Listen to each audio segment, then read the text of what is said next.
në fakt të rrim në të njëjtën temë, por me një pyetje tjetër tek si ndjehej Jakubi alayhis salam për gjendjen e Jusufit alayhis salam, domethënë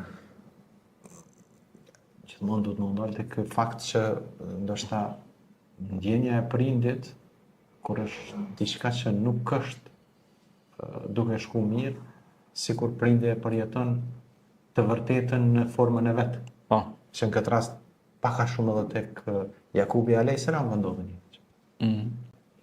Shiko, dhimbja shumë e madhe te babai i tina, saqë thot ju zbardhën syt nga dhimbja, nga domethënë që ishte mërzit, shumë mërzi e madhe, domethënë. Mirë po ai gjithmonë kishte shpresë tek Allahu dhe thoshte shpresën tek Allahu e humbin vetëm pabesimtarët. Unë kam shpresë tek Allahu dhe thot unë ankohem vetëm tek Allahu jem. Çështjen time pra ja drejtoj vetëm kujt Allahut subhanahu wa taala. Ajo është shembull më i madh i sabrit të bukur, pra Jakubi alayhis salam.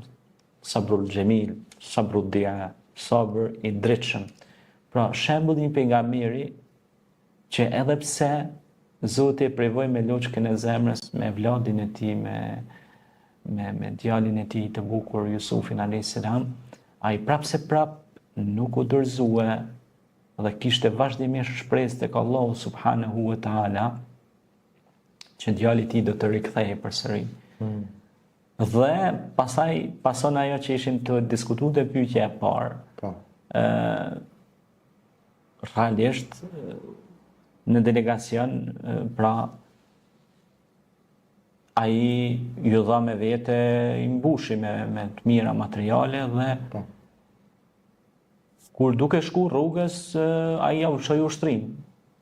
Po ju kishte futur një gotë ose një tas të çmueshëm, të shtrenjtë në brendësinë e thesit, ku ishte drithi dhe ushtria lëshuan rrugë, ndalë, thot, ku shkoni? Thot, ke marrë, thot, do shkojmë të karavanit. Thot, jo, thot, që do shkoni sepse kemi indicje që ka ndodhur një vjedhje në oborrin e ministrit. Ka vjedhur